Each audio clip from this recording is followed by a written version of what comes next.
The first time we talked about closing the gender gap accelerator was in a WEF conference in 2019.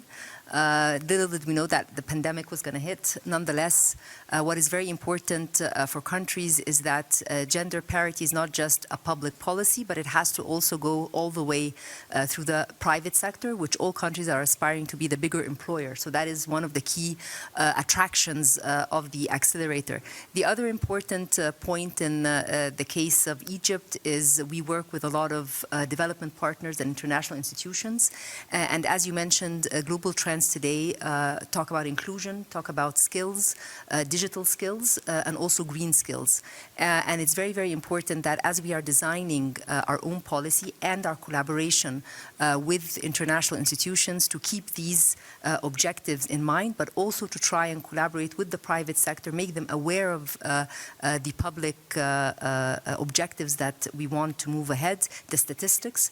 And the other thing is to have quantifiable commitments. So I believe that this collaboration is very, very important. It started with a government vision, with a strategy endorsed by the president, and then the idea is how to move forward with the private sector, and this is what we did through the accelerator, public-private collaboration, 10 very clear objectives, including more women also at leadership positions, violence, trying to address violence in the workplace, child work balance, how do we do this in a practical way? So we have several points that we have agreed to through consultations with the private sector as well, and again, as we move forward, quantify those and push ahead, taking into account, of course, the different challenges, the pandemic, and also the reskilling that needs to take place when we talk about the green transition as well.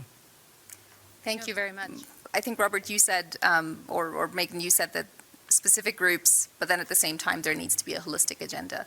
Maybe a question to Minister Al-Mashat as well as to Robert. How do we do both? I think clarity on objectives and also creating complementarity between initiatives.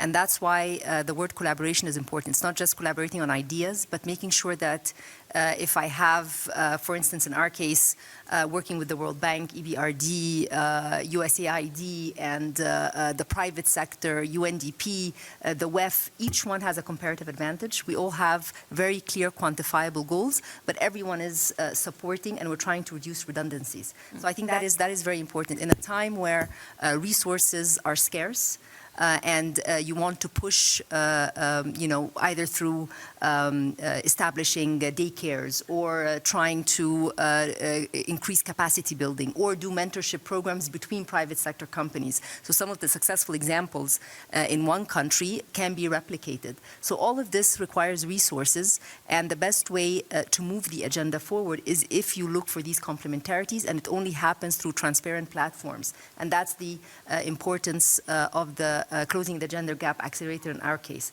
It provided us this opportunity to be clear, have private-public partnership, have the WEF with us as well, because there are many examples that you've done in other continents. We were the first in Africa and the Middle East, and others followed afterwards. So I think this is, I believe, one of the key objectives, to be clear, but also to create transparent exchange when it comes to how to do things and focus on the comparative advantage of each stakeholder. Statistics are important. McKinsey always puts out numbers, and all of us know that for an economy to grow faster, women have to be included. And I think when the word gender participation or women participation is macro-critical became more mainstream, it just means that as we are trying to move out of a recession or a downturn, it's very important to be mindful of that. And here comes,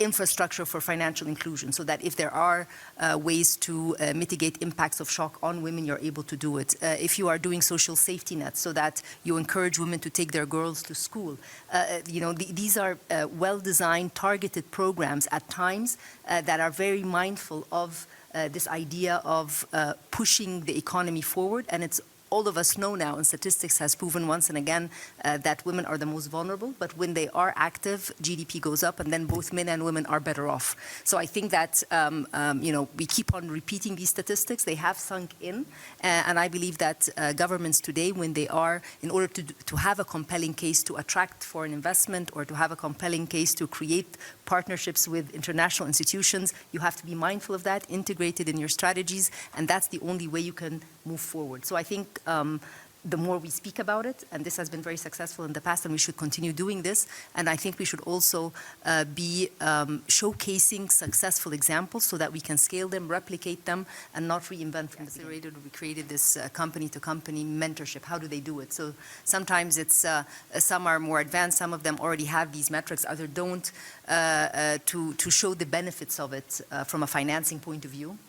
From also an output point of view. So I think this mentorship is not just on an individual basis, but on a company-to-company basis.